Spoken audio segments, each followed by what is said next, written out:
एक बात जरूर कहूंगा भाई, अगर गौ माता को किसी ने सम्मान दिया है तो भारतीय जनता पार्टी ने दिया है, उससे पहले कोई सम्मान नहीं था। आपको सुन के आश्चर्य भी होगा, बहुत लोग जो नहीं जानते हैं,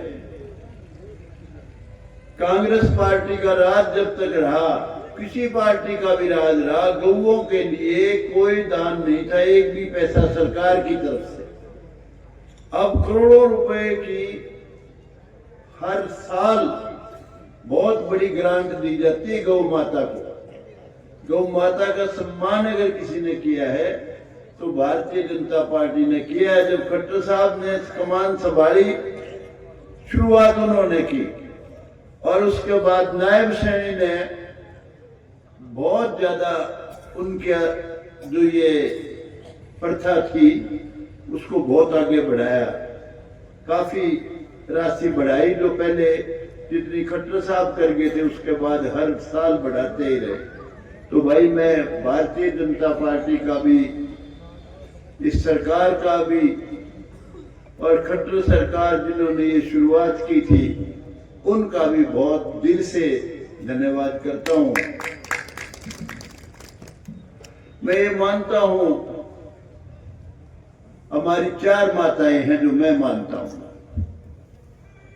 एक हमारी जननी मां जिसने जन्म दिया, दूसरी हमारी गौ माता जिसको हम बहुत श्रद्धा से अपनी मां मानते हैं, तीसरा धरती माता, चौथा भारत माता। तो 4 माताएं हैं भाई हमारी, और उनमें गौ माता बहुत ही श्रेष्ठ मानी जाती है, क्योंकि गौ माता को हम रोज देखते हैं। पहले तो बहुत ही बुरा हाल था गौओं का, अब बहुत सुधार हो गया, लेकिन आज भी इस वक्त भी गौ माता सड़कों पर दिखती हैं। तो उनके लिए भी सरकार बहुत भारी चिंतित है और कोशिश कर रही है कि एक भी गौ कोई सड़क पे ना दिखे। सब गौओं का गौशाला में बहुत अच्छा प्रबंध हो, उनकी सेवा का, उनके खान पान का, उनकी रिहायश का। तो भाई आज का दिन बहुत ही शुभ दिन है, मकर संक्रांति है, और हम इस दिन हर साल मकर संक्रांति को गौ माता के लिए ये प्रोग्राम आयोजित करते हैं, ताकि गौ माता को की रक्षा के लिए, सुरक्षा के लिए, उसके सम्मान के लिए, उसके पालन पोषण के लिए ज्यादा से ज्यादा हम सारे भाई इकट्ठे होकर दान दे सकें। इस प्रोग्राम में आज चीफ गेस्ट थे हमारे रणबीर गंगवा जी, जो पीडब्ल्यूडी और पब्लिक हेल्थ के मिनिस्टर हैं हरियाणा के।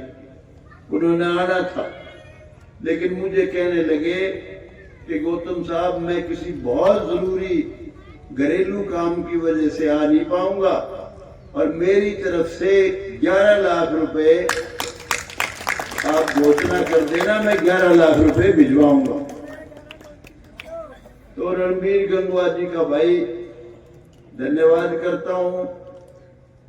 उन्होंने बिना आए भी कहा कि 11 लाख रुपए मेरी तरफ से घोषणा कर देना, और वो 11 लाख रुपए पहुंचाएंगे। उनका धन्यवाद। उसके अलावा और किस किस ने आना था मुझे नहीं पता है, लेकिन जिन भाइयों ने आज दान दिया है उन सब का बहुत दिल से धन्यवाद करता हूं। और सबसे ये गुजारिश करता हूं, सारे भाई जो भी आया है, श्रद्धा समान, जिसका ब्योंत 1 रुपए का है, जिसका ब्योंत 100 रुपए का है, जिसका ब्योंत जितना भी है, सारे भाई इस गौशाला में जरूर दान दे के जाएं। ये मेरी आप सबसे गुजारिश है। कैप्टन साहब से मेरी बात नहीं हुई वैसे, लेकिन कैप्टन साहब से मैं कहूंगा, कैप्टन साहब मना नहीं करेंगे। मैं उनसे बिना पूछे मना कहना नहीं चाहता, अच्छी बात नहीं होती बिना सलाह करे। लेकिन मैं उम्मीद कर सकता हूँ अगर फोन मिलेगा तो, फोन पता नहीं मिलेगा नहीं मिलेगा, वो भी जरूर भिजवाएंगे हर सूरत में, ऐसा मुझे उम्मीद है भाई। जहां तक सवाल इस वक्त सरकार का है, इस समय जो हरियाणा सरकार इस वक्त काम कर रही है, मेरा एक मानना है सरकार वही अच्छी होती है जो सबको सबका हक दे। और वो सरकार सबसे पहले शुरुआत की मनोहर लाल खट्टर जी ने हरियाणा में, मेरिट से नौकरी।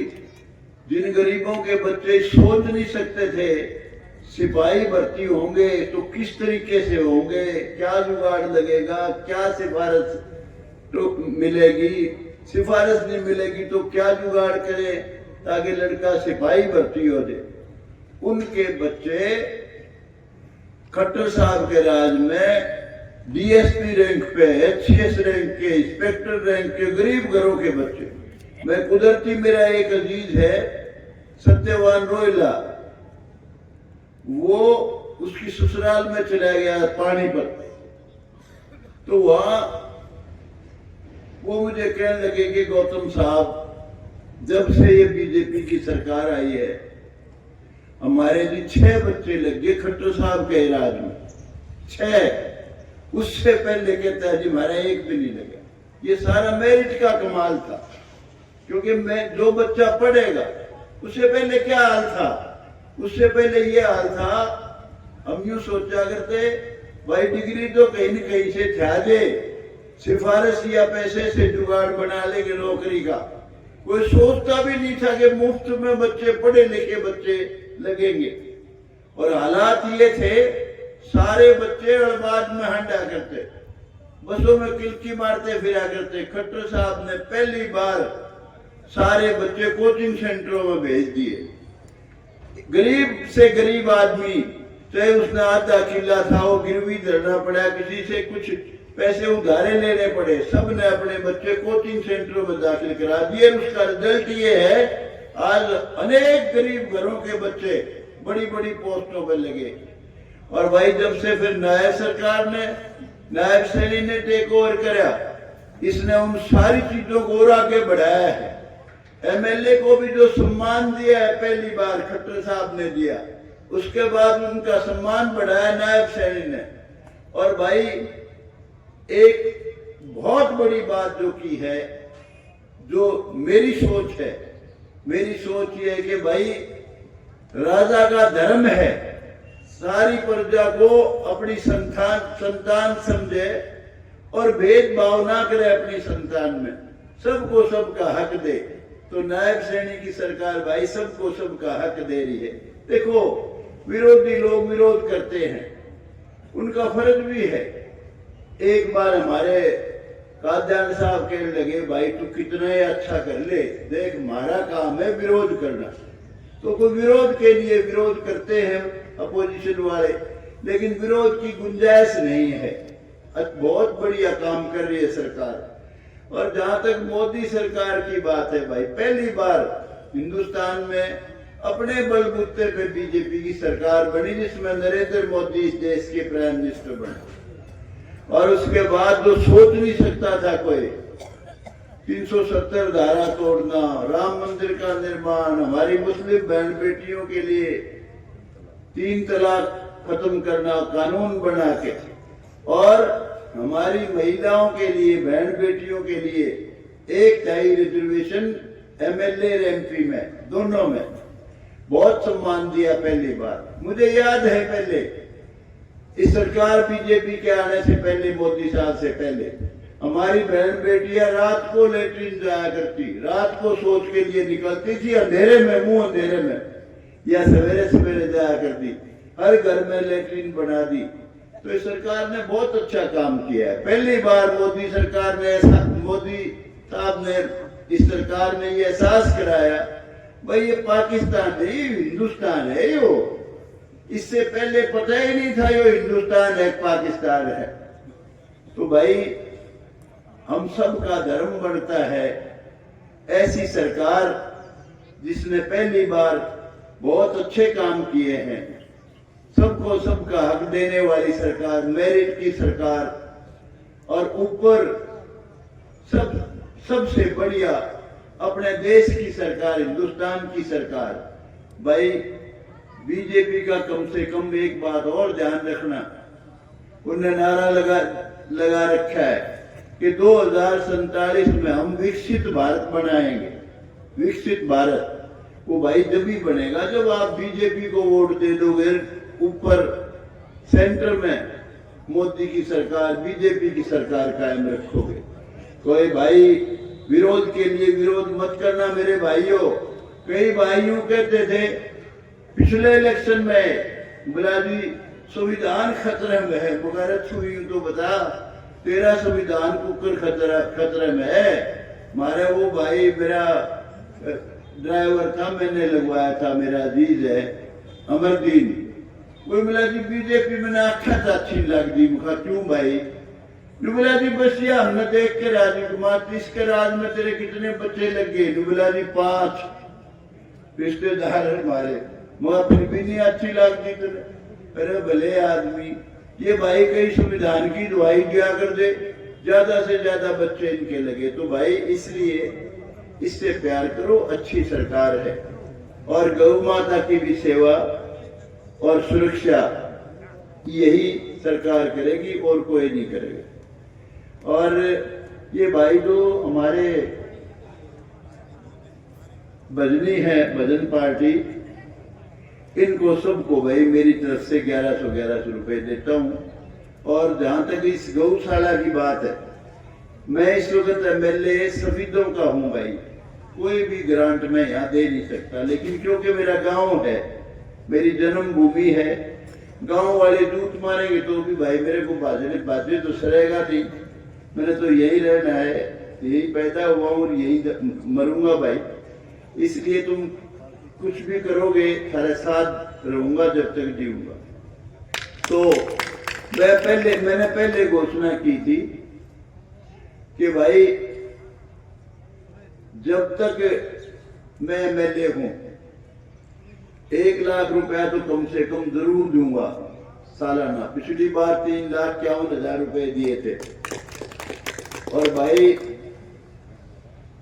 अब मैं ये घोषणा करता हूं, जब तक मैं जीऊंगा, जब तक जिसा ब्योत होगा फालतू का वो अलग बात है, लाख से कम कभी नहीं दूंगा भाई, जब भी प्यार से बुलाओ। और इस बार जहां तक सवाल है, लाख में तो कोई रोड़ा नहीं भाई, लेकिन जितने ज्यादा से ज्यादा दे सकूंगा वो बता दूंगा। जो करीब का बताने लग रहा हूं कि पिछली बार 3,51,000 रुपए दिए थे, तो इस बार भी कोशिश करूंगा जितने ज्यादा से ज्यादा दे सकूं उतने ज्यादा से ज्यादा दूंगा, दिवाऊंगा।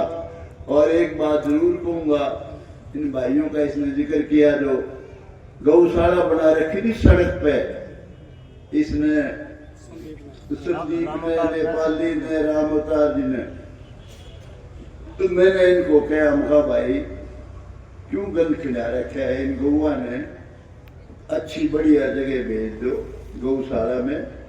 और ये ताकि सड़क पे जो ये गोबर वगैरह वो बड़ा बेकल खाना सा मच रहा है, तो इन मेरे कहने से वो 3 पड़वा के गौशाला भिजवा दी, डॉक्टर वाली गौशाला में गौ माता सारी। और आज वो 3 भी दे दिया, 51,000 रुपए भी आज दिए। मैं इनका भी भाई शुक्रिया अदा करता हूँ। एक बात और कहता हूँ, मुझे कई भाई एक तो यूं बोला, बामने को बोला हमारा मकान पड़वा दिए मेरे बारे। ये जो जहां बना ना, यो कोर्ट बनेगी, कोर्ट बनेगी, ये कोर्ट नूरलाल खट्टर की देन है ये, और इस सरकार की देन है नायब सैनिक की। यहाँ ये जगह मैंने सबसे पहले जिस दिन यहाँ आए थे खट्टर साहब, उनको जाके दिखाई, नीचे उतर के सारा देख के गए मकान, ये टूटे फूटे हैं बिजली बोर्ड के मकान, ये सारे हटवाओ। अगर कोई न्यायालय बन सकता है, कोर्ट बन सकती है, तो सिर्फ यही जगह है। उन्होंने मेरी बात मान के वो जगह उसी वक्त ऑर्डर कर दिया कि भाई ये कोर्ट बनेगी, इसमें वो दे दी। उसमें सेशन जज आई, उन्होंने देखा कुछ ये मकान बीच में रुकावट है। मुझे नहीं पता, मुझे बाद में बताया गया कि जी हमारे मकान तोड़ दिए। वो मैंने गाड़ी देखो पर बता भाई मैंने थोड़ी तोड़े वो। और ठीक है, नुकसान हुआ है, जिस आदमी ने मकान बना लिया और उसका मकान टूटा, भाई दर्द में तो कसर नहीं रहती। लेकिन भाई उनने यूं सोचो, उनका मकान जो टूट गया उसके लिए ऐसी चीज बन गई जिसके लिए सारे इलाके को बहुत बड़ा लाभ हुआ। सारे नारनौंद गांव और औरंगशाहपुर के तो पास है वह जो वो बेचारा मैंने कोसा है छोरा, और ये देखो बोला मेरा यो जनेऊ, मैं ब्राह्मण, वो तो बोला ब्राह्मण ही नहीं है। तो भाई आप पे कोर्ट बनेगी, आपको बाहर नहीं जाना पड़ेगा न्याय के लिए। दूसरी बात, जहाँ कोर्ट बनती है वहाँ वकील जमीन खरीदते हैं, मकान बनाते हैं और स्टाफ आता है काफी, शहर बनता है। जब तक कोर्ट नहीं बनती शहर नहीं बनेगा।